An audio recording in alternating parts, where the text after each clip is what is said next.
Hello, my name is Christopher Nitesh Krishna. My student ID is 339072226. I'll be presenting my pathogen video presentation on Mycobacterium ulcerans, titled The Mosquito Bite That Doesn't Look Quite Right. Here is the overview of my presentation. I will start with an introduction into Mycobacterium ulcerans, then epidemiology, and then the transmission of Mycobacterium ulcerans. Then I'll talk about Mycobacterium ulcerans virulence factors and their role in pathogenesis. Finally, I'll talk about the diagnosis, treatment, then prevention of Mycobacterium ulcerans. I will end with an acknowledgements and reference slide. Number 1. Let's start off with an introduction into Mycobacterium ulcerans. Firstly, it is the causative agent of Borrelia ulcer. Secondly, it is a neglected tropical disease listed on the World Health Organization. Mycobacterium ulcerans is part of the Mycobacterium family. It is the third most common Mycobacterium infection. Mycobacterium ulcerans produces a lipid toxin called the mycolactone toxin. This toxin is an important virulence factor. Mycobacterium ulcerans has a unique cell envelope structure. Firstly, it is made of a peptidoglycan layer, then an arabinogalactan layer. This is followed by mycolic acid, which is a fatty acid chain which makes a thick, waxy, hydrophobic barrier preventing stains from penetrating through. Arabinogalactan acts as a bridge connecting the peptidoglycan inner layer with the outer mycolic acid layer. Due to this unique cell envelope structure, Mycobacterium ulcerans requires a unique staining method which we will discuss later on. Furthermore, it is a not gram-positive or gram-negative. Now let's move on to the epidemiology of Mycobacterium ulcerans. Number 2. Mycobacterium ulcerans epidemiology. Mycobacterium ulcerans has found to have increased prevalence in the Mornington Peninsula, found in the southeastern suburbs of Victoria, Melbourne, Australia. Mycobacterium ulcerans is also highly prevalent in Africa. It causes a non-communicable disease, meaning it is not passed from person to person. In monitoring public health, we found Mycobacterium ulcerans has highest prevalence in Africa. In Africa, it has the highest morbidity rate of 159 per 100,000 people and a mortality rate of less than 1%. The cause of outbreak has been identified as contact with contaminated mosquitoes and contact with stagnant waters. Institute recommended control measures are to wear protective clothing. Also, occupational exposure for farmer and fishermen. Recommended control measures are community education, active surveillance, community-based surveillance to report new cases, and more treatment centers. The epidemiology for the determinants of infectious disease for Mycobacterium ulcerans pathogen include the virulence factor of the mycolactin toxin, the tropical and subtropical environment this pathogen is found in, and host susceptibility, such as immunocompromised people with AIDS. Now let's move on to the transmission of Mycobacterium ulcerans. Number 3. Transmission. New research by Tim Steiner and his team have revealed Mycobacterium ulcerans is transmitted through mosquitoes. This solves the mystery of Mycobacterium ulcerans transmission, which was previously unknown for a long time. Possums have been revealed as the local wildlife reservoir for Mycobacterium ulcerans here in Australia.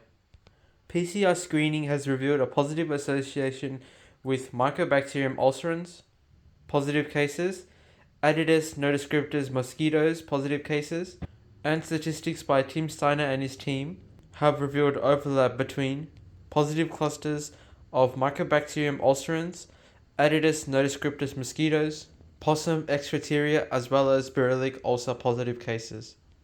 Mosquitoes spread the disease by feeding on and inoculating humans. A common transmissions route in Australia is mosquitoes feeding on possums and possums infecting humans. Furthermore, bacterial genome analysis has confirmed a single shared nucleotide between Mycobacterium ulcerans, mosquitoes, possums, and humans.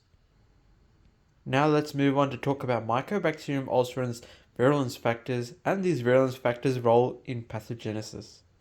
Mycobacterium ulcerans causes disease primarily through tissue damage called the Borrelia ulcer. This is done through the virulence factor of Mycobacterium ulcerans toxin production. In particular, Mycobacterium ulcerans mycolactone toxin. This mycolactone toxin is a lipid toxin, which allows it to interact with our host cell membranes as they are also made of lipids. This lipid toxin causes damage to our host cell integrity and function. The mycolactone toxin suppresses immune cells, particularly targeting immune cells such as macrophages, and interferes with the production of pro-inflammatory cytokines such as TNF-alpha and interleukin-6. This suppression by the mycolactone toxin prevents a full host immune response. This causes immune suppression. The mycolactone toxin also causes apoptosis. This is the cause of necrosis, also known as tissue death, which is seen in the Barolic ulcer. Mycobacterium ulcerin has a particular lipoprotein that extends from the peptidoglycan layer in its cell envelope all the way out to the mycolic acid. This is recognized as self by our host immune system, hijacking our PAMPs and PRR function, allowing immune evasion and establishing infection. This lipoarabinomannan is a very important virulence factor in establishing pathogenesis factors. Now let's move on to talk about the diagnosis, treatment, and prevention of Mycobacterium ulcerans. Mycobacterium ulcerans is diagnosed through clinical assessment, as stated. It is also diagnosed by microscopy as well as a few other ways, but clinical diagnosis and microscopy have been the two main ones in my research into Mycobacterium ulcerans. In particular, we can diagnose Mycobacterium ulcerans in clinical assessment as a mosquito bite that doesn't look quite right. Clinical assessment also includes painless ulcers, skin swelling, lesions on the limbs, also known as areas of the skin that look different from the skin around it.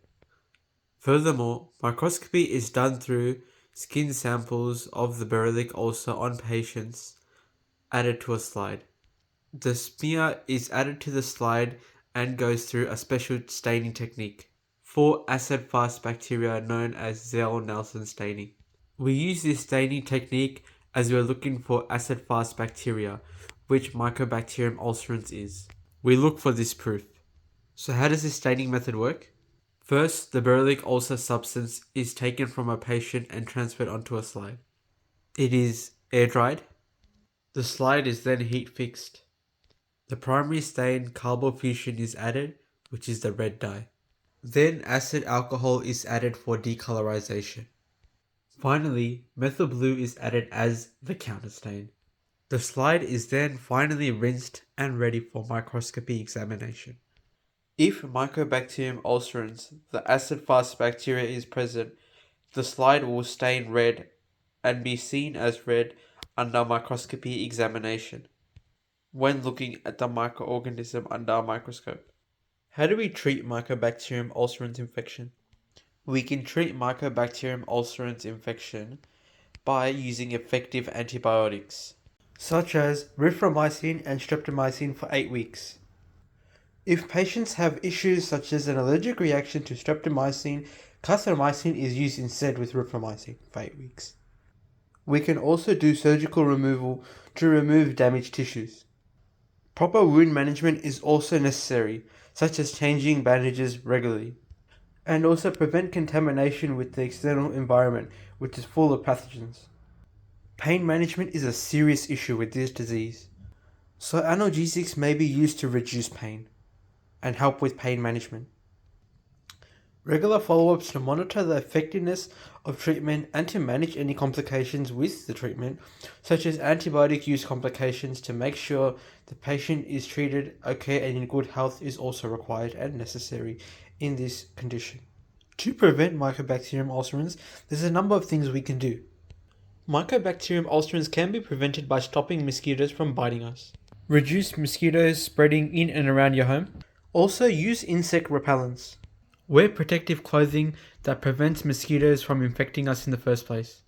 And lastly, eliminate stagnant waters, which is a breeding ground for Mycobacterium ulcerans. Acknowledgements and references.